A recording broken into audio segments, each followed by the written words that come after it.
கர்த்தருடைய பிள்ளைகளுக்கும் இதை கேட்கிற அனைவருக்கும் கர்த்தராகிய இயேசுவின் நாமத்திலே உங்களை அன்போடு நாங்கள் வாழ்த்துகிறோம். பிதாவாகிய தேவன் உங்களை ஆசீர்வதிப்பாராக. நாம் கடந்த பாடத்திலே கிறிஸ்தவ மனைவியானவள் தன்னை மனப்பூர்வமாய் தாழ்த்தி சேவை செய்தால் அவளுக்கு கிடைக்கும் பலன் என்ன என்பதை இயேசு கிறிஸ்துவை மாதிரியாக வைத்து அவர் எப்படி உயர்த்தப்பட்டாரோ, உயர்த்தப்படுவதற்கு எவ்வாறு தாழ்த்தி சேவை செய்தாரோ, அதுபோல மனைவி மாத்திரமல்ல, ஒவ்வொருவரும் தங்களை தாழ்த்தி மனப்பூர்வமாய் சேவை செய்கிற பொழுது மெய்யாகவே ஆவிக்குரிய வகையில் உயர்வோம் என்ற கருத்தை கடந்த பகுதியிலே நாம் பார்த்தோம். இந்த பகுதியிலே நாம் என்ன பார்க்க போகிறோம் என்றால், தலையாய் உயர்ந்தவரிடத்தில் இருந்து, அதாவது கிறிஸ்துவனிடத்திலிருந்து ஒரு கிறிஸ்தவ மனைவியானவள் தான் உயர்வதற்காக எதை கற்றுக்கொள்கிறார், இது எந்த விதமா நாம பேச போறோம்னா, பிதாவும் இயேசுவும் குமாரன் பிதா என்ற பகுதியில் தான் அது எப்போதுமே பொருத்தப்படுகிறது. நாம பேச போற காரியமானது அதிகாரம் உள்ள ஒருவருக்கு கீழே இருக்கிற ஒருவர் எப்படி நடந்து கொண்டார், அதே போல ஒரு மனைவி அதிகாரம் உள்ள புருஷனுக்கு தன்னை விட மேன்மையான ஒருவருக்கு கீழாக இருக்கிற ஒருவர்கள் எப்படி நடந்து கொள்ள வேண்டும், இந்த மாதிரியை தான் நாம் இந்த பாடத்தில் எடுத்திருக்கிறோம்.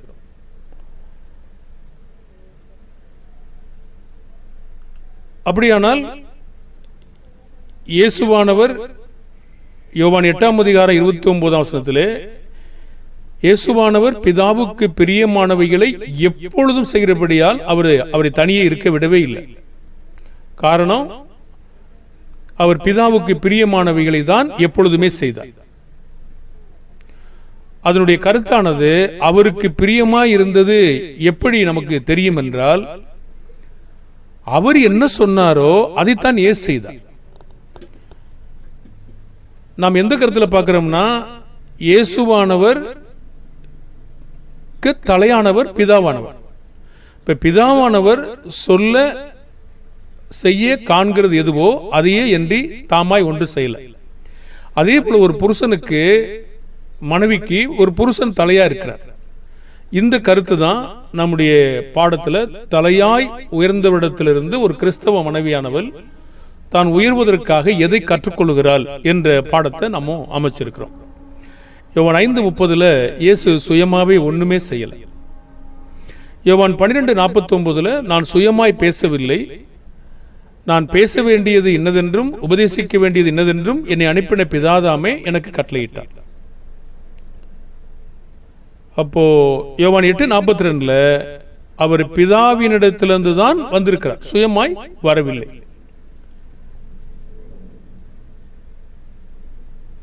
சற்று நேரமாக நாம் இந்த பாடத்தை இப்படி கொண்டு போறோம். சபைக்கு, கிறிஸ்து சபைக்கு தலையாயிருக்கத்தக்கதாக அவர் செய்த தியாகங்கள், சபையானது ஒரு கீழ்ப்பட்டிருக்க ஏன் கடமைப்பட்டிருக்கிறது என்பதை ஒப்பிட்டு நாம் சில காரியங்களை பேச இருக்கிறோம். இதில் சாராம்சமாக ஓடுகிற கருத்து என்னவென்றால், தலையாகிய பிதாவிடத்திலிருந்து ஒவ்வொரு அதிகாரமும் அனுப்புதலும் செயலாக்கமும் வருகிறதை தலைக்கு கீழாக இருக்கிற இயேசு நிறைவேற்றுகிறார். அதே போல அதிகாரத்திலே ஒரு நேர்மையான கணவன், கிறிஸ்துவை போல நடத்துகிற கணவன், கிறிஸ்துதான் நமக்கு நல்ல மாதிரி. இந்த மாதிரி தான் அன்பு கூறுவதற்கும் அவரை நடத்துவதற்கும் எல்லா வகையிலும் போஷித்து காப்பாற்றுவதற்கும் இதுதான் ஒப்பீடாக நமக்கு கொடுக்கப்பட்டிருக்கிறது. இதை தவிர வேற மாதிரியை நம்ம எடுத்துக்கொள்ள முடியாது. இதுல எப்படி நடக்கப்பட்டதுன்னு கேட்டீங்கன்னா, எபிரேயர் 10 அதிகாரம் 5-9 வரைக்கும் இயேசு நம்மை மீட்பதற்கு அவருடைய பிதாவானவர் கட்டாயமாக விருப்பம் இல்லாமல் இயேசுவை வற்புறுத்தி அனுப்புனாரா? பாருங்கிற ஒரு தலையா இருக்காரு, இருந்தாலும் கூட இயேசுவை கட்டாயமா வற்புறுத்தி விருப்பம் இல்லாமல் அவர் அனுப்பினாரா? இதுதான் நாம பின்பற்ற போற சில மாதிரி. ஒரு மனைவியை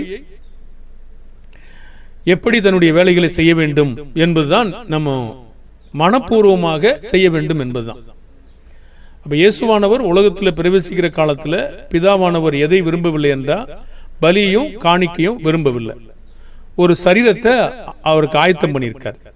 அது யாருடைய வேலை? பிதாவுடைய வேலை. அப்போ ஒரு மனைவி உயர்ந்த கிறிஸ்தவனிடத்தில் என்ன கற்றுக்கொள்ளணும்னா, பிதா என்ன சொன்னாரோ அதையே அவர் செஞ்சுக்கிட்டு இருந்தாரு அப்படிங்கிறத நம்ம சொல்ல வேண்டிய கருத்து. எபிரேயர் 10:7-8 இவர் என்ன சொல்றாருன்னா, உம்முடைய சித்தத்தின்படி செய்ய இதோ வருகிறேன் என்று சொன்னார். எபிரேயர் 10:7. ஏன்னா இதை குறித்து எழுதியிருக்கிறது. அப்போ 9ஆம் வசனத்தில் கூட தேவனே உம்முடைய சித்தத்தின்படி செய்ய இதோ வருகிறேன். அப்போ தலையானவருக்கு கீழாக உள்ள ஒருவர், தலைக்கு கீழ்பட்டிருக்கக்கூடிய ஒருவர் நிச்சயமாகவே இதோ உம்முடைய விருப்பத்தை நிறைவேற்ற வருகிறேன் என்று நாம கற்றுக்கொள்ள வேண்டும். அதான் மனைவியானவள் கற்றுக்கொள்ள வேண்டும். 1 சாமுவேல் 3:8-10 வரைக்கும் தேவனுடைய சித்தத்தை அல்லது விருப்பத்தை செய்ய விரும்புறவங்க என்ன சொல்ல வருவாங்க? ஏலியின் இடத்தில் இருக்கிற சாமுவேல் கர்த்தர் கூப்பிட்ட போது எப்படி அவர் பதிலளித்தார்? 8-10 வரைக்கும் அவர் எப்படி கேட்கிறாருன்னு பாருங்க. ஒரு உயர்வானவர் அதற்கு கீழே, தலையானவர் அதற்கு கீழே, அதிகாரம் உள்ளவர்கள் அதற்கு கீழே. அவங்க என்ன கேட்கணும்? அது எது நம்ம எப்படி கற்றுக்கணும்? சொல்லும் அடியேன் கேட்கிறேன். 1 சாமுவேல் 3:10 வாசிக்கிறீங்க இல்லையா?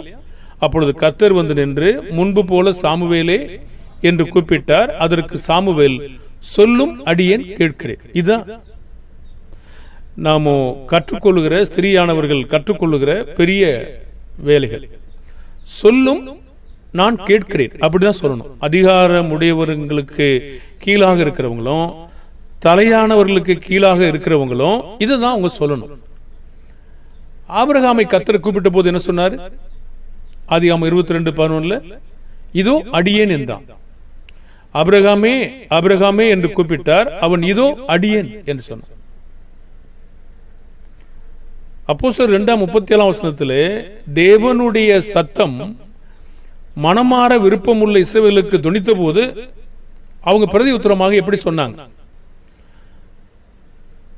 பாருங்க. இந்த மனப்பூர்வமான சேவையை இயேசுவிடத்திலிருந்து பரிசுத்தவான்களிடமிருந்து நம்ம எப்படி கற்றுக்கொள்றோம் அப்படின்னு கேட்டீங்கன்னா, மனைவியானவள் மாத்திரமல்ல புருஷர்கள் கூட கற்றுக்கொள்றாங்க. நம்ம கேட்கிற கேள்வி இதுதாங்க. 2:37 இதை அவர்கள் கேட்டபோது இருதயத்திலே குத்தப்பட்டவர்களாகி பேதுருவையும் மற்ற அப்போஸ்தலரையும் பார்த்து, சகோதரரே நாங்கள் என்ன செய்ய வேண்டும்?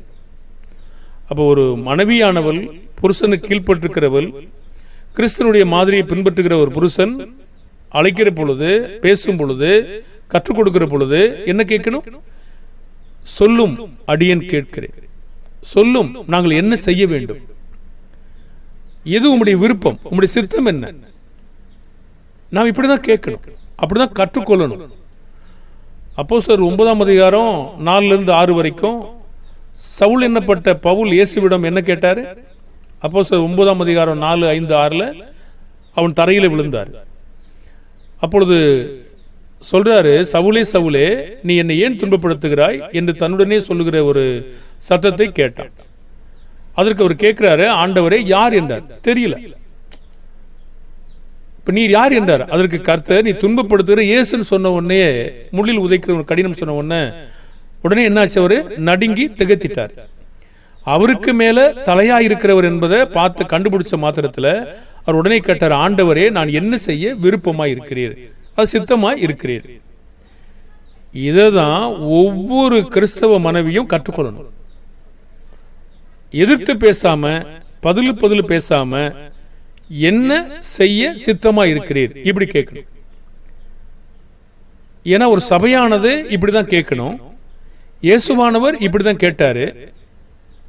இயேசுவை பின்பற்றுகிற பிள்ளைகளும் அப்படிதான் கேட்கிறாங்க. ஒரு கிறிஸ்தவ மனைவி என்ன கேட்கணும்? என்ன செய்ய சித்தமா இருக்கிறீர். இதுதான் வேதாகம மாதிரி. உலகத்தின் மாதிரி என்பது எதிர்த்து பேசுவது, பதில் பேசுவது, சண்டை போடுவது, தொடர்ந்து அவர்களை அதிகமான மீறுதல் செய்வது, இதெல்லாம் அதிகாரங்களை திருடுவது, அதிகாரங்களை வஞ்சிப்பது. ஆனா இயேசு அப்படி செய்யல, பரிசுத்தவான்கள் அப்படி செய்யல, அவருடைய சித்தத்தை விருப்பம் உள்ளவர்கள் யாவருமே அப்படி செய்யல. அப்ப நாம் என்ன கேட்கணும்? ஒரு கிறிஸ்தவ மனைவி என்ன கேட்கணும்? நான் என்ன செய்ய சித்தமா இருக்கிறீர் என்று கேட்கணும். ஏசாயா புஸ்தகம் 6ஆம் அதிகாரம் 8ஆம் வசனத்திலே, பின்பு நான் யாரை அனுப்புவேன், யார் நமது காரியமாய் போவான் என்று உரைக்கிற ஆண்டவருடைய சத்தத்தை கேட்டேன். அதற்கு என்ன சொன்னார்? இதோ அடியேன் இருக்கிறேன், என்னை அனுப்பும் சொன்னார். இப்படிதான் ஒரு கிறிஸ்தவ மனைவி பேசி பழகணும். பதில் பேசக்கூடாது, எதிர்த்து நின்று பேசக்கூடாது. தேவனுடைய வார்த்தைகள் நீதியாய் வரும் பட்சத்திலே ஒவ்வொரு முறையும் கர்த்தருடைய அதிகாரத்திற்கு கீழ்ப்பட்டிருக்கிற மனைவி, கர்த்தருடைய சித்தத்தை செய்கிற புருஷன் சொல்லும் போது நிச்சயமாகவே இப்படிதான் கேட்கணும். என்ன சொல்லுகிறேன், நான் என்ன செய்யணும், உம்முடைய விருப்பம் என்ன, நிறைவேற்ற காத்து நிற்கிறேன். இப்படிதான் ஒவ்வொரு முறையும் நம்ம சொல்லணும். இயேசு பிதாவின் விருப்பம் என்னவென்று உணர்ந்து கொண்ட உடனே, இயேசுடைய சித்தத்தை அறிந்த உடனே என்ன செய்தாரு? தனக்கு என்னெல்லாம் விருப்பம் இருக்கோ, தன்னுக்கு என்னெல்லாம் இருக்கோ அதையெல்லாம் வெறுமையாக்கினார். யாருக்கு சேவை செய்ய? தலையாய் இருக்கிற பிதாவுக்கு சேவை செய்வதற்காக. அவர் என்ன விரும்புகிறார் என்பதை அவர் அறிந்து கொண்டதினாலே அவருக்கு சேவை செய்வதற்காக தனக்குள்ள எல்லாவற்றையும் வெறுமையாக்கினார். ஒரு கிறிஸ்தவ மனைவி இப்படித்தான் தனக்கு என்ன நினைவு இருக்கிறதோ, என்ன அவள்கிட்ட தாளந்து இருக்கிறதோ அதை காட்டிலும் தன்னுடைய புருஷன், கர்த்தருக்குட்பட்ட புருஷன், கர்த்தருடைய சித்தத்தை செய்கிற புருஷன், அவன் விரும்புவதை அவள் செய்ய கடவுள். அப்ப பிதாவானவர், இயேசுவானவருக்கு பிதாவானவர் தலையா இருக்கிறார், அவர் இப்படி விரும்புகிறார். அப்ப நமக்கு தலையாய், சபைக்கு தலையா இருக்கிறார், நாம் அப்படி விரும்ப வேண்டும். ஒரு மனைவிக்கு கணவன், புருஷன் தலையா இருக்கிறான், அவள் இப்படி செய்ய வேண்டும். அப்போ அதற்காக தியாகம், அதாவது விட்டு கொடுக்கிற காரியமானது செய்யணும். அப்போ அப்போஸ்தலர் 20ஆம் அதிகாரம் 28ஆம் வசனத்துல சுய ரத்தத்தினால் சம்பாதித்து கொண்டார், அந்த மாதிரி வேலை செய்யணும். அப்படி ஒரு காரியங்களை நாம ரத்தத்தை சிந்துகிற அளவுக்கு, ஜீவனை கொடுக்கிற அளவுக்கு ஒரு தாழ்மை இருந்தது. அந்த தாழ்மையைத்தான் ஸ்திரீயானவள் கற்றுக்கொள்ள வேண்டும், ஒரு சபையும் கற்றுக்கொள்ள வேண்டும். அதுல உலகம் சொல்றதை நம்ம கேட்க கூடாது. இதெல்லாம் முடியுமா, சாத்தியமா என்று உலகம் யோசிக்குது. என்ன பிரச்சனை இருக்கு? சரி என்று சொல்லுவதில் என்ன பிரச்சனை இருக்க போது? என்ன செய்ய விருப்பமா இருக்கிறீர் என்று கேட்பதில் என்ன பிரச்சனை இருக்கிறது? நம்முடைய மனதை சார்ந்த காரியமானது நாம் மனுஷனுடைய கொள்கைகளுக்கும் உலகத்தின் கொள்கைகளுக்கும் அடிமைகளாக போகிறோம். அதுக்குத்தான் அவர் அப்படி சொல்லுகிறார். 1 கொரிந்தியர் 7ஆம் அதிகாரம் 23ஆம் வசனத்திலே, நீங்கள் கிரயத்திற்கு கொல்லப்பட்டீர்கள், மனுஷருக்கு அடிமைகளாகாதிருங்கள். மனுஷன் எதையாவது சொல்லிட்டு இருப்பான், உலகம் எதையாவது சொல்லும், நீ அப்படி கீழ்ப்படியணும், நீ உனக்கு சமம், நீ எதிர்த்து நில்லு சொல்லும். மனுஷன் சொல்றதுக்கு நம்ம கேட்கலாமா? நம்ம யாரு வாங்கியிருக்காங்க, யார் நமக்கு தலையா இருக்காங்க, அவங்க சொல்றதை நம்ம கேட்கணும். நாம் எவ்விதத்தில் கிறிஸ்துவுக்கு அடிமையா இருக்கிறோம்? 1 கொரிந்தியர் 7:22 கர்த்தருக்குள் அழைக்கப்பட்ட அடிமையானவன் கர்த்தருடைய சுயாதீனா இருக்கிறான். அப்படியே அழைக்கப்பட்ட சுயாதீன் கிறிஸ்துவனுடைய அடிமையா இருக்கிறான். நம்ம யாருக்கு அடிமையா இருக்கிறோம்? கிறிஸ்துவுக்கு. எப்படி அடிமையா இருக்கிறோம் பாருங்க. விடுதலையாகி சுயாதீனமா இருக்கிறோம், அவருக்குரியவங்களா இருக்கிறோம். அப்ப அவங்க சொல்றதை நம்ம கேட்கிறோம். ஒரு அடிமையினுடைய விளக்கம் என்ன? பழைய ஏற்பாட்டில் அவங்க என்ன சொல்றாங்களோ அதை கேட்கணும், அவ்வளவுதான். அதை மனப்பூர்வமா நிறைவேற்றணும். அதற்கு தான் அவங்க இருக்கிறாங்க. இப்ப இயேசு இப்படி அடிமையின் ரூபம் எடுத்து வந்தார் அப்படின்னா பிதா என்ன சொன்னாரோ அதை கேட்டார். இப்ப மனைவி என்ன புருஷன் சொல்றாரோ, கர்த்தருடைய சித்தத்தின்படி செய்யற புருஷன் அதை அப்படியே கேட்க வேண்டிய. அப்ப அந்த விதமாக தான் அவங்க வேலை செய்யணும். அதுக்கே ஒரு தாழ்வு மனப்பான்மையும் ஒரு குழப்பமான சூழ்நிலையும் அவங்க கொண்டு வரணும். சாத்தானுடைய சிந்தை. சாத்தான் அவங்களுடைய இருதயத்தை கெடுக்கிறான், அவங்க அடிமைகளாக கொண்டு போறான். அப்போ நம்மிடத்துல ஒரு மீட்பை உண்டு பண்ண யாருடைய ரத்தத்தை கொடுத்தார்னா சொந்த ரத்தத்தை கொடுத்தார். அப்ப அந்த அளவுக்கு மீட்டிருக்காரு. அப்ப அந்த அளவுக்கு இயேசு தன்னை தாழ்த்தியிருக்காரு. அப்போ பிதா ரத்தத்தை சிந்துகிற அளவுக்கும் அவமானத்தை கொடுக்கிற அளவுக்கும் அவரை அனுமதித்த பொழுது அதற்கு கீழ்ப்படிந்து சேவை செய்தார். அந்த சேவையை நாம் அனைவருமே கற்றுக்கொள்கிறோம். இப்படி 9:12 அது இருக்கு. சொந்த ரத்தத்தினாலே நித்திய மீட்பை உண்டு பண்ணினார் என்று சொல்லுது. அவருடைய தரித்திரத்தினாலே ஐஸ்வர்யவான்களானோம் என்று சொல்லப்படுது. அப்ப நாமும் இந்த அளவிற்கு தலையாயிருக்கிற ஒருவருக்கு தாழ்த்துகிறோமா? இயேசுவானவர் பிதாவாகிய தேவனுக்கு தலையாயிருக்கிற அவருக்கு ஐஸ்வர்யம் உள்ளவராய் இருந்தும் தரித்திரமானார். அப்போ ஒரு மனைவியானவள் அவளுக்கு எவ்வளவு பெரிய ஞானம் இருந்தாலும் அறிவு இருந்தாலும் திறமை இருந்தாலும் தன்னுடைய குடும்பத்தை கட்டுவதற்காக தன்னுடைய கணவனுக்கு புருஷனுக்கு கீழ்ப்படிவதற்காக அவள் தன்னை தரித்திரமாக கொண்டு போக வேண்டும். அவள் கர்த்தருடைய கற்பனையை நிறைவேற்றுவதாக இருக்க வேண்டும். இயேசு அப்படித்தானே செஞ்சாரு. பிலிப்பியர் 2:7 தம்மைத்தாமே வெறுமையாக்கி அடிமையின் ரூபம் எடுத்து. அப்போ ஒரு அடிமை எப்படி சேவை செய்வாரோ அதே போல இயேசு செஞ்சார்.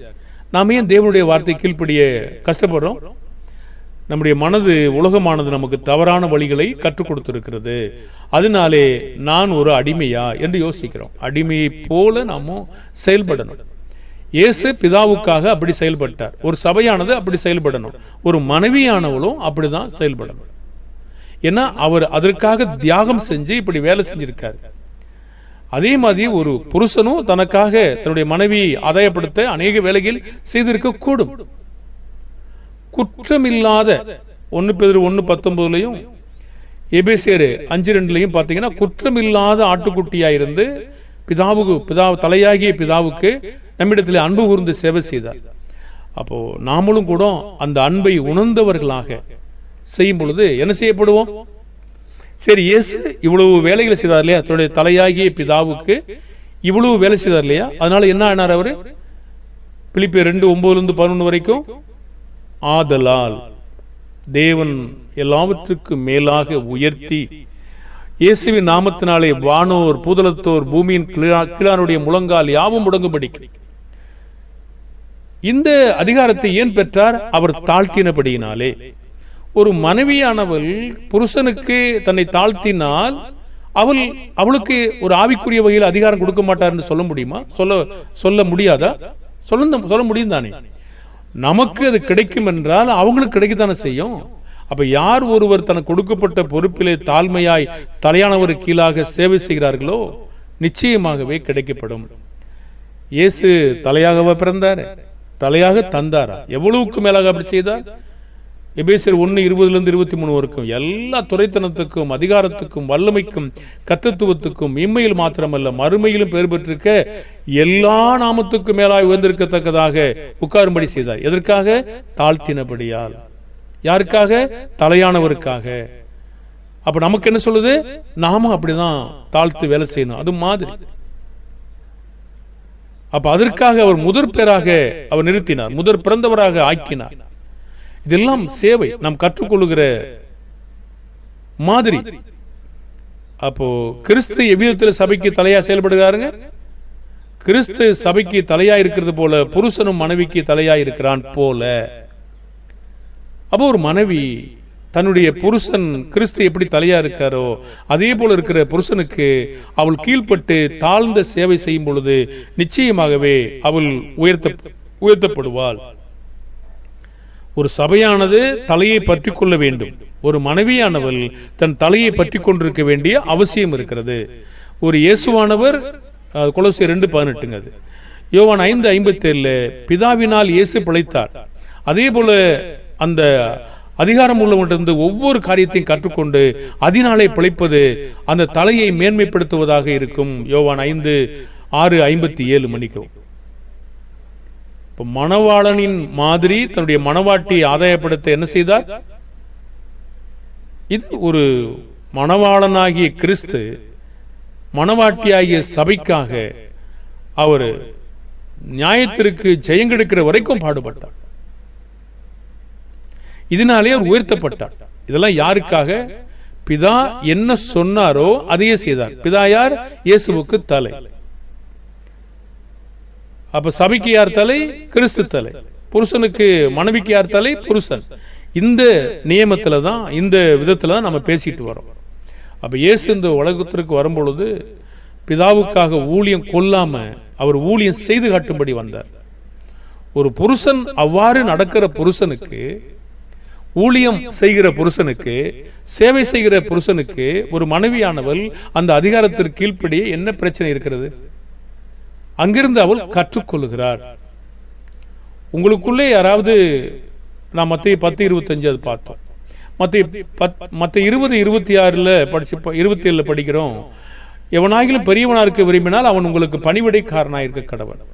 அப்ப அப்படி பணிவிடை செய்கிற இயேசுவுக்கு நாம் கீழ்பட்டிருக்கல, நமக்கு என்ன பிரச்சனை? அப்படி கிறிஸ்துவே பின்பற்றி கீழ்ப்படிந்திருக்கிற ஒரு புருஷனுக்கு ஒரு மனைவி கீழ்ப்படிகள் என்ன பிரச்சனை? நாம் அதைத்தான் கற்றுக்கொள்கிறோம். மத்திய 20:26 28 வரைக்கும் அந்த வசனம். இன்னும் அந்த இயேசுவானவர் பிதாவுக்காக என்ன செய்தார்? ரோமர் 15:1 அவர் பலமுள்ளவராகிய நாம் நமக்கே பிரியமாயிடாமல் பலவீனருடைய பலவீனங்களை தாங்கினார். அப்ப இயேசுவும் அதே போல 3ஆம் வசனத்துல 15 ரோமர் 15:3 அவருக்கே பிரியமாயிடாமல் நிந்திகளுடைய நிந்தைகளை விழுந்தது என்று எழுதியிருக்கிறபடியே நடந்தார். யாருக்காக? பிதாவுக்காக. அப்ப சபையானது யாருக்காக நடக்கணும்? கிறிஸ்துவுக்காக. அப்ப மனைவி யாருக்காக நடக்கணும்? புருஷனுக்காக. பாருங்க, இப்படி தொடர்ந்து போகுது இல்லையா? அப்போ கரையற்றவர்களும் பிழையில்லாதவர்களுமா இருந்து இப்படி செய்கிற பொழுது மனைவியும் கனப்படுத்தப்படுவாள், புருஷர்களும் கனப்படுத்தப்படுவார்கள். ஆவிக்குரிய வகையிலே சபையும் மகிமைப்படும், பிதாவானவரும் மகிமைப்படுவார். இப்படிதான் நாம வேலை செய்யணும். அதே நேரங்களில் 1 பேதுரு 3:7 மனைவியானவள் பலவீன பாண்டமா இருக்கிறபடியினால் ஜெபங்களுக்கு தடை வராதபடி விவேகத்தோடு வாழ்ந்து நித்திய ஜீவனாகிய கிருபையை சுதந்திரத்துக் கொள்ளுகிறானபடியினால் அவர்களுக்கு செய்ய வேண்டிய கனத்தையும் செய்யணும். இயேசு அதை செய்தார். அப்போ அந்த புருஷனும் அப்படி செய்யணும். அப்போ அவனுக்கு என்ன செய்யணும்? அப்போ கீழ்ப்படிந்து இருக்கணும். அப்ப கீழ்ப்படிந்து இருக்கிற அந்த செயலானது மேன்மையானதா? ஆனா அதே நேரத்தில் அந்த அதிகாரம் உள்ள தலையாகிய புருஷனுக்கு கர்த்தருடைய சித்தத்தின்படி கீழ்ப்படியும் போது தேவனா மனுஷனா என்று வரும்போது யார் ஒருவரும் யாருக்கும் அடிமை கிடையாது. அதுல உறுதியானவங்களா இருக்கணும். எல்லாத்துலயும் நான் புருஷனுக்கு கீழ்ப்படியணும் அப்படின்னு வேதம் சொல்லல. கிறிஸ்து சபையை அன்பு கூர்ந்தது போல சபையானது கிறிஸ்துவுக்கு எப்படி கீழ்ப்படுகிறதோ அதே போல கர்த்தருடைய சித்தத்துக்கு எதிராக ஒரு புருஷன் தலையிடும் பொழுது மனுஷனா தேவனா என்று வருகிற பொழுது தேவனை தவிர மனுஷர்களுக்கு அடிமையாக கூடாது. எத்தனை மனைவிமார்கள் இன்னைக்கு அடிமையாக கிடக்குறாங்க? ஒரு பொருள் வாங்கி கொடுத்தா ஏமாந்து போயிடுறாங்க, லஞ்சம் கொடுத்தா ஏமாந்து போயிடுறாங்க, ஏதோ ஒரு வகையில் ஏமாத்திடுறாங்க இல்லையா? ஏமாத்திடுறாங்க. அப்போ ஒரு அழைக்கப்பட்ட ஒரு மனைவி புருஷன் கர்த்தருடைய சித்தத்தை செய்யாத பொழுது அதற்கு பின்னாக போக வேண்டும் என்று எந்த வசனம் இருக்கிறது? பாருங்க, 10:37 மத்தை. தகப்பனையாவது தாயையாவது என்னிலும் அதிகமாய் நேசிக்கிறவன் எனக்கு பாத்திரன் அல்ல, மகனையாவது மகளையாவது என்னிலும் அதிகமாய் நேசிக்கிறவன் எனக்கு பாத்திரன் அல்லன்னு சொல்றார். அப்படியானா அந்த புருஷன் சரியா பின்பற்றல, கர்த்தரை பின்பற்றல, உலகத்தை பின்பற்றான், அவன் பேச்ச கேட்கணும் கர்த்தர் சொல்றாரா? பாத்திரன் அல்ல சொல்றார். ஆனா நிறைய மனைவிமார்களை பார்த்துருக்கிறேன், அவங்க புருஷன் மீறும் போது அந்த மனைவி சேர்ந்து போறதான் பார்த்துக்கணும் தவிர அதுல இருந்து பிரித்தெடுக்கப்பட அவள் விரும்பவில்லை, பயப்படுகிறார். மனித பயம், மனிதனுக்கு அடிமை. பாருங்கள், தன்னுடைய குடும்பத்தை காப்பாற்றணும், அழிவுக்கு கொண்டு போறதுக்கு பதிலாக தன்னுடைய குடும்பத்தை காப்பாற்றுகிறவர்களாக இருக்கணும். மனிதனா தேவனா என்று வருகிற பொழுது அவர்கள் மனிதனை காட்டிலும் தேவனை அன்பு கூறுகிறவர்களாக காணப்படணும். பாருங்க, அப்ப தேவனுக்காக இப்படி கீழ்ப்படிய முன்னு வரும்போது நமக்கு என்ன பதிலளிக்கப்படும்? லூக்கா 18:29-30 அதற்கு அவர் தேவனுடைய ராஜ்யத்தின் நிமித்தம் வீட்டையாவது பெற்றோரையாவது சகோதரனையாவது மனைவியாவது பிள்ளைகளையாவது விட்டவன் எவனும் இம்மையிலே அதிகமானவங்களையும் அதிகமானவர்களையும் மாணவிகளையும் மறுமையிலே நித்திய ஜீவனையும் அடையாமற் போவதில்லை என்று மெய்யாகவே உங்களுக்கு சொல்லுகிறேன். அப்போ ஆவிக்குரிய வகையில் கிடைக்கிறாங்களா? ஏன் இப்ப பயப்படுறாங்க? தேவனுக்காக இழப்பதற்கு ஒரு மனைவி விரும்பவில்லை. அவள் கணவனோடு சென்று விடுகிறார். அவள் கணவன் நரகத்துக்கு சென்றால் நானும் நரகத்துக்கு செல்லுகிறேன், கணவன் கீழ்ப்படியாவிட்டால் நான் கீழ்ப்படியாமலே போகிறேன், கணவன் மீறினால் நானும் மீறுகிறேன். அதுவா வேதவசனம் சொல்லுகிறது? பாருங்க, அப்போஸ்தலர் நடபடிகள் 5:29 சொல்லுது, மனுஷருக்கு கீழ்ப்படிவதை காட்டிலும் தேவனுக்கு கீழ்ப்படிவதை முதலாவது தெரிந்து கொள்ள வேண்டும். அந்த அளவுக்கு ஆவிக்குரிய பலம் வேணும். எது அவசியம் என்பதை ஏற்றுக்கொள்ள நமக்கு ஆவிக்குரிய பலமும் தைரியமும் தேவைப்படுகிறது. பாருங்க, நம்முடைய குடும்பத்தை காப்பாற்றணும், நம்முடைய பிள்ளைகளை காப்பாற்றணும், பேர குழந்தைகளை காப்பாற்றணும். என் புருஷன் அவர் வாரில் சொந்த வழியை தேடிட்டு போயிட்டு இருக்காரு, அதுக்கு பின்னாடி போவாங்களா யாராவது? அதற்கு பேதுருவும் மற்ற அப்போஸ்தலரும் மனுஷருக்கு கீழ்ப்படிவதை பார்க்கிலும் தேவனுக்கு கீழ்ப்படுகிறது அவசியமா இருக்கிறது. பாருங்க, நம்ம குடும்பத்தை பிரிக்கிறோமா? இல்ல. தேவனை நேசிப்பதை சொல்லிக் கொண்டிருக்கிறோம், தேவன் பின்னாக வருவதை பற்றி சொல்லிக் கொண்டிருக்கிறோம், தேவனுக்கு பிரியமானதை நிறைவேற்றுவதை பற்றி சொல்லிக் கொண்டிருக்கிறோம். இயேசு அப்படி செஞ்சாரா? செய்தார். நாமே செய்ய முடியல. நாம் இன்னும் பயப்படுறோம், இன்னும் நான் எங்கே போவேன்னு நினைக்கிறோம். தேவனை நம்பினா அவர் காப்பாத்துறாரு, அவரையும் அதை நினைச்சு வைக்க மாட்டாரு. பாருங்க, அப்போ நாம் அப்படி நினைக்கிறது இல்லை. பாருங்க, 1 கொரிந்தியர் 7:15-23 கர்த்தருக்கு கீழ்ப்படிதல் என்று வரும்போது மனிதர்கள் நம்மை அடிமைகளாக்க நாம் இடம் கொடுக்க கூடாது, அவங்களுடைய பொல்லாப்புக்கு நான் உடன்படக்கூடாது, அவங்க தேவனுடைய வார்த்தையை விசுவாசிக்காத போது அதுக்கு நானும் அவிசுவாசியாக ஆகக்கூடாது. அப்ப என்ன நடக்கும்? 1 கொரிந்தியர் 7:15 ஆகிலும் அவிசுவாசி பிரிந்து போனால் பிரிந்து போகட்டும், இப்படிப்பட்ட விஷயத்தில் சகோதரனாவது சகோதரியாவது அடிமைப்பட்டவர்கள் அல்ல, சமாதானமாய் இருக்கும்படியே தேவன் நம்மை அழைத்திருக்கிறார். சகோதரனாவது சகோதரியாவது சொல்றார். இப்போ மனிதன் எதையாவது சொல்லி உங்களை பொய்னால கட்டுப்படுத்திக்கிட்டு இருப்பான், பொல்லாப்புனால கட்டுப்படுத்திக்கிட்டு இருப்பான். அந்த புருஷன் பொய்யை வந்து சொல்லி அநீதியை செஞ்சுக்கிட்டு இருப்பான், அந்த நாபால் மாதிரி முரட்டாட்டம் பண்ணிக்கிட்டு இருப்பான். அவனுக்கு நம்ம கீழ்ப்படியணுமா? சரீர ரீதியாக கீழ்ப்படிங்க, ஆவிக்குரிய ரீதியில் ஆத்துமா வந்து உங்க ஆத்துமா நரகத்துக்கு போறதுக்கு நீங்க தகுதியாக்கணுமா? அந்த விஷயத்தில் கர்த்தர் என்ன சொல்றாரு? அடிமைப்பட்டவர்கள் அல்ல. ஏன்னா கிரயத்திற்கு கொல்லப்பட்டீங்க. 7:23 மனுஷருக்கு அடிமைகள் ஆகாதிருங்கள். அப்ப சபையானது தனக்கு தலையா இருக்கிறவரை குறித்து என்ன உணர்ந்து கொள்ளலை பெற்றிருக்க வேண்டும்? எபேசியர் 5:22-23-24 மனைவிகளே கர்த்தருக்கு கீழ்ப்படுகிறது போல உங்கள் சொந்த புருஷர் கீழ்ப்படியுங்கள். எந்த மாதிரி? மனைவிகளே கர்த்தருக்கு கீழ்ப்படுகிறது போல. அப்ப வேதத்தில் அந்த மாதிரியே இல்லையே, அது என்னுடைய புருஷன் பின்பற்றிட்டு இருக்காரே, அதுக்கு பின்னாடி நான் புருஷன் கீழ்ப்படியணுமா என்ன? அப்படியே சொல்லுது. கர்த்தருக்கு கீழ்ப்படுகிறது போல. கர்த்தர் என்ன சொல்லியிருக்காரோ அதுக்கு தான் நம்ம கர்த்தர் கீழ்ப்படுகிறோம். அப்புறம் சொல்லாத ஒன்றுக்கு நாம் எப்படி கீழ்ப்படிவோம்? பாருங்க, அதற்கு அடங்கி போகணும் அப்படின்னு அவசியம் இல்லை. நாம் அங்கிருந்து பிரிக்க வேண்டிய அவசியம் இருக்கு. தேவன் ஒற்றுமைப்படுத்துவார். ஆகையால் சபையானது கிறிஸ்துவ கீழ்ப்படுகிறது போல மனைவிகளும் தங்கள் சொந்த புருஷர்களுக்கு எந்த காரியத்திலையும் கீழ்ப்படின. எந்த மாதிரி? சபையானது கிறிஸ்துவுக்கு கீழ்ப்படுகிறது போல. அந்த மாடல் தான் இங்க பின்பற்ற தவிர அதுக்கு அப்பாற்பட்ட மாடலை ஒரு மனைவியானவள் பின்பற்ற வேண்டும் என்று கர்த்தர் எதிர்பார்ப்பது கிடையாது. ஏன்னா தேவனுக்கு கீழ்ப்படியாம புருஷனுக்கு கீழ்ப்படி இருந்த கர்த்தரால் சொல்லியிருக்காரா? சபையானது கிறிஸ்துவுக்கு கீழ்ப்படுகிறது போலதான் மனைவிகளும் தங்கள் சொந்த புருஷர்களுக்கு எந்த காரியத்திலையும் கீழ்ப்படிந்திருக்க வேண்டும். நம்ம என்ன பார்த்து வரோம்? மனுஷனா தேவனா என்று வரும்போது நம்ம கீழ்ப்படியணும், அதிகாரம் உள்ளவங்களை மதிக்கணும், கீழ்ப்படியணும் என்று நம்ம பார்த்தோம். ஆனா தேவனா மனுஷனா என்று வரும்போது தேவனுக்கு தான் நாம கொடுக்கணும், முக்கியத்துவம் கொடுக்கணும். அப்ப மனுஷன் என்று வரும்போது புருஷனா இருந்தாலும் தகப்பனா இருந்தாலும் தாயா இருந்தாலும் தேவனுடைய சித்தத்துக்கு எதிராக நிற்கிற மக்களோடு நாம் அவிசுவாசம் உள்ள மக்களோடு கூடி வாழ முடியாது. அவங்கதான் சொன்னாரு 1 கொரிந்தியர் 7:15 விசுவாசி அவிசுவாசி பிரிந்து போனால் போகட்டும், இப்படிப்பட்ட விஷயத்தில் சகோதரனாவது சகோதரியாவது அடிமைப்பட்டவர் இல்லை. எத்தனை பேர் ஏற்றுக்கொள்வீங்க? எத்தனை பேர் ஏற்றுக்கொள்ள உங்களுக்கு ஆண்மை அந்த பலம் இருக்கிறது, தைரியம் இருக்கிறது? பாருங்க, தேவன் என்னோடு கூட இருப்பார் என்று எத்தனை பேர் மக்கள் அதை நம்புறீங்க? இல்ல, பயந்து சாவறீங்க. ஆண்களே பயப்படும் போது பெண்கள் பயப்படுறதுக்கு சொல்லவா வேணும்? அப்போ அவங்க ஆவிக்குரிய வகையில வளர்ச்சி இல்லை.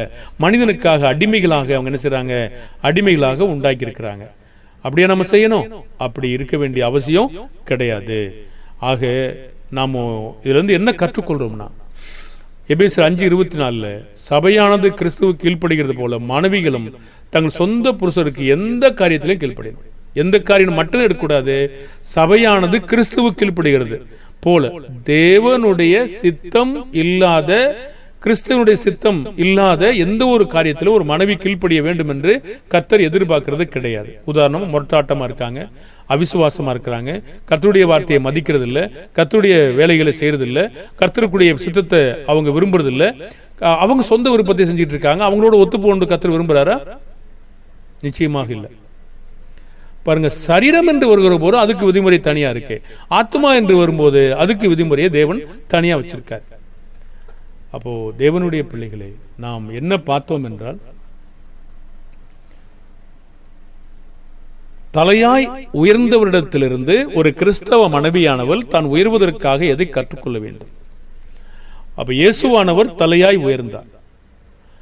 அப்ப இயேசுவானவர் தலையாய் உயரத்தக்கதாக தலையானவருக்கு கீழ்ப்படிந்திருந்தார். தலையானவர் நீதியாய் அவர் நடத்தினார். தலையானவர் நியாயமாய் அவர் நொறுக்கினார். தலையானவர் நியாயமாய் அவரை ஒப்புவித்து வளர்த்து எல்லாவற்றுக்கும் மேலான அதிகாரத்தை கொடுத்தார். அந்த தலையாகிய பிதாவாகிய தேவனுக்கு கிறிஸ்துவானவர் தன்னை தாழ்த்தி அவருடைய சித்தத்தை சேவை செய்தார். அதுபோல ஒரு சபையும் தன்னை தாழ்த்தி கிறிஸ்துவுக்கு வேலை செய்ய வேண்டும். அதுபோல ஒரு மனைவியும் புருஷனுக்கு தாழ்த்தி தன்னை சேவை செய்ய வேண்டும். பிறகு நாம் பார்த்தோம், புருஷனா அல்லது தேவனா, மனிதனா தேவனா என்று வருகிற பொழுது அவர்கள் தேவனுக்குத்தான் முக்கியத்துவம் கொடுக்க வேண்டுமே தவிர மனிதர்களுக்கு அல்ல. மனிதர்களுக்கு அடிமைகளாக வேண்டாம். அந்த மனிதன் ஒரு தேவனுடைய வார்த்தையை விசுவாசிக்கவில்லை, தேவனுடைய மனிதர்களை அவன் விசுவாசிக்கவில்லை, தேவனுடைய வேலையை அவன் விசுவாசிக்கவில்லை, தேவனுடைய விருப்பத்தை நிறைவேற்ற அவன் தீர்மானிக்கவில்லை. அவன் சொந்த விருப்பமாய் செய்து கொண்டிருக்கிறான். அவன் என்ன நினைக்கிறான் அதை செய்கிறான். அவனோடு சேர்ந்து மனைவி போக வேண்டும் என்று விரும்புவது சரியா இருக்குமா? அடிமைப்பட்டவர்கள் அல்ல. அப்படி கிறிஸ்து எதிர்பார்க்கிறதும் அல்ல. அப்படியானால் அவர்கள் கிறிஸ்து எப்படி சபைக்கு தலையா இருக்காரோ, கிறிஸ்து சபையை எப்படி அன்பு கூர்ந்தாரோ, அதே போல புருஷனும் மனைவி என்ன செய்யணும்? அன்பு கூறணும். அதை மீறும் பொழுது அங்கே விதிவிலக்கு, அந்த சட்டமானது மாற்றப்படும். அதற்கு உட்பட்டவள் அல்ல. அப்போ மனைவி பக்கமா கர்த்தர் இருப்பார், புருஷன் பக்கமா இருக்க மாட்டார். அதனால தைரியமாக பலவான்களாக இருந்து நாம் பாவத்தை மேற்கொள்வோம், ஜெயிப்போம். மனிதர்களுக்கு அடிமைகளாக இருப்போம். அதிகாரங்களை மதிப்போம்.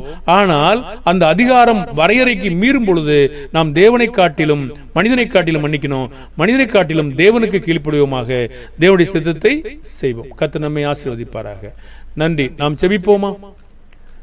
பரலோகத்தில் வாசமாய் இருக்கிறதான பரிசுத்த பிதாவே, எங்களுடைய ஆண்டவராகிய இயேசு கிறிஸ்து தலையாய் உயரத்தக்கதாக தலையான பிதாவாகிய தேவனுக்கு கீழ்ப்படிந்து சுயமாய் ஒன்றும் செய்யாமல் அவர் என்ன போதிக்கிறாரோ, என்ன பேசுகிறாரோ அதையெல்லாம் அவர் ஒன்றுவிடாமல் செய்தார். அவர் நொறுக்கும் பொழுதும், துப்பப்படும் பொழுதும், அவரை பாடுகளுக்கு உட்படுத்தும் போதும் நியாயமாய் என்னுடைய தலையானவர் தீர்ப்பு செய்கிறார் என்று அவர் உணர்ந்து கொண்டிருந்தார்.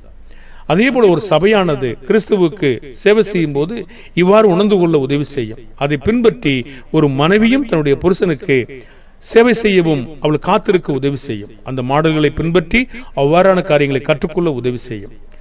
மனிதனா தேவனா என்று வருகிற பொழுது, மனிதன் அவிசுவாசமா இருக்கும் பொழுதும், முரட்டாட்டம் பண்ணும் போதும், தேவனுக்கு கீழ்ப்படிய மறுக்கிற பொழுதும், தன்னுடைய பிள்ளைகளையோ தன்னுடைய மனைவியோ தன்னுடைய குடும்பத்தாரையோ கட்டுப்படுத்த தேவன் அவனுக்கு அதிகாரம் கொடுத்ததில்லை. அதிலே அவர்கள் தேவனை சேவிப்பதை தெரிந்து கொள்ள அவர்கள் அடிமைப்பட்டவர்கள் அல்ல என்பதை உணர்ந்து கொள்ளட்டும். பிதாவே, இப்படிப்பட்ட உணர்ந்து கொள்ளுதலை உங்களுடைய பிள்ளைகளுக்கு தாரும். நீரே அவர்களை ஆசீர்வதியும். எந்த ஒரு மனிதனுக்கும் அடிமை இல்லை என்பதை அவர் உணர்ந்து கொள்ள வேண்டும். சரீரம் வேறே, ஆவிக்குரிய ஆத்மா வேறே. இரண்டையும் பிரித்து பார்க்கக்கூடிய நிலைமையை கற்றுக்கொள்ள உதவி செய்யும். இக்கிறிஸ்து எப்படி சபையை கீழ்ப்படுகிறதோ அதே போல ஒரு புருஷனுக்கு மனைவி கீழ்ப்படிய கடமைப்பட்டிருக்கிறார். அதே போல ஒரு மனிதன் மீறும் பொழுது, தேவனுடைய சித்தத்தை மீறும் பொழுது தன்னுடைய ஆத்மாவை மீட்டுக்கொள்ள மனைவியானவள், பிள்ளையானவர்கள் எப்படி வேதத்திலே மாதிரி இருக்கிறதோ அவ்வாறு தன்னை அடிமை இல்லை என்பதை பிரித்துக் கொள்ள உதவி செய்யும்படியாய் வேண்டுகிறோம். நீரே உம்முடைய யாவரையும் உணர்ந்து கொள்ளுதலை தந்து ஆசீர்வதிக்கும்படியாய் கர்த்தராகிய இயேசுவின் நாமத்தில் செபிக்கிறோம் நல்ல பிதாவே, ஆமேன். வாழ்த்துக்கள் அன்பான தேவனுடைய பிள்ளைகளே.